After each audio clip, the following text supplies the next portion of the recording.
Hello, everybody. It's Mrs. Abrams from the Pete Room again with the next installment of Captain Underpants by Dave Pilkey.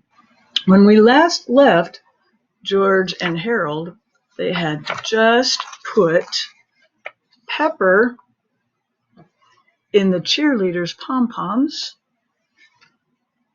Bubbles in the instruments of the marching band, and lots of other things such as itching powder in the football player's lotion and sea monkeys and lemonade. And here they are underneath the bleachers laughing like crazy because they don't think they're going to get busted, but we'll find out. So today we'll start with chapter 6. Oh, the title kind of gives this away. Busted. The next day at school, an announcement came over the loudspeakers.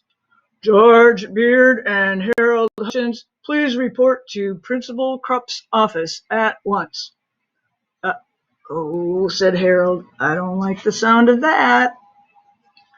Don't worry, said George. They can't prove anything.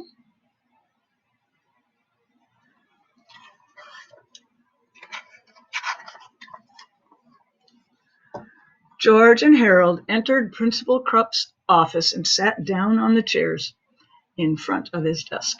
The two boys had been in this office together countless times before, but this time was different. Mr. Krupp was smiling. As long as George and Harold had known Mr. Krupp, they had never, ever seen him smile. Mr. Krupp knew something. I didn't see you boys at the big game yesterday, said Mr. Krupp. No, said George. We weren't feeling well. Yeah, Harold stammered nervously. We went home.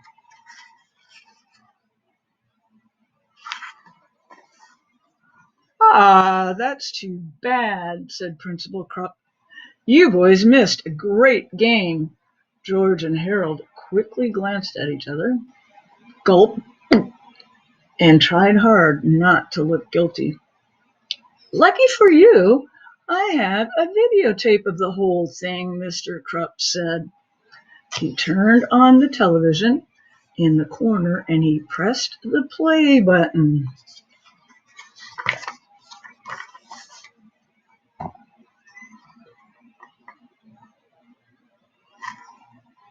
A black and white image appeared on the TV screen. It was an overhead shot of George and Harold sprinkling pepper into the cheerleaders' pom-poms. Next came a shot of George and Harold pouring liquid bubble bath into the marching band's instruments. How do you like the pregame show? Asked Mr. Krupp with a devilish grin. George eyed the television screen in terror. He couldn't answer. Harold's eyes were glued to the floor. He couldn't look. The tape went on and on, revealing all of George and Harold's behind-the-scenes antics. That means the trouble they got into. By now, both boys were eyeing the floor, squirming nervously and dripping with sweat. Mr. Krupp turned off the TV. You know, he said, ever since you boys came to this school, it's been one prank after another. First, you put dissected frogs in the Jell-O salad at the parent-teacher banquet. Then you made it snow in the cafeteria. Then you rigged all the intercoms so they played Weird Al Yankovic songs full blast for 6 hours straight. For 4 long years, you two have been running amok in this school, and I've never been able to prove anything until now. Mr. Krupp held the videotape in his hand. I took the liberty of installing tiny video surveillance cameras all around the school. I knew I'd catch you two in the act one day. I just didn't know it would be so easy.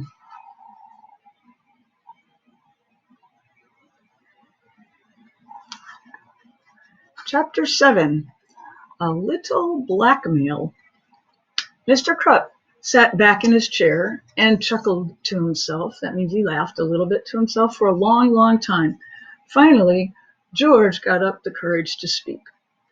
What are you going to do with that tape? He asked. I thought you'd never ask, said Principal Krupp. I've thought long and hard about what to do with this tape. At first, I thought I'd send copies to your parents. The boys swallowed hard, and they sank deeply into their chairs. Then I thought I might send a copy to the school board, Mr. Krupp continued. I could get you both expelled, that means kicked out of school.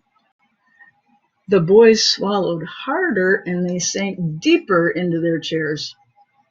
Finally, I came to a decision. I think the football team would be very curious to find out who was responsible for the itching powder. I think I'll send a copy to them. Ooh, the football players are like big and strong. George and Harold leaped out of their chair and fell to their knees. No, cried George. You can't do that. They'll kill us. Yeah, begged Harold. They'll kill us every day for the rest of our lives. Mr. Krupp laughed and laughed. Ha ha. Please have mercy, the boys cried. We'll do anything. Anything, said Mr. Krupp. Anything. He reached into his desk, pulled out a list of demands, and tossed it at the boys. If you don't want to be dead as long as you live, figure that one out, you'll follow these rules exactly.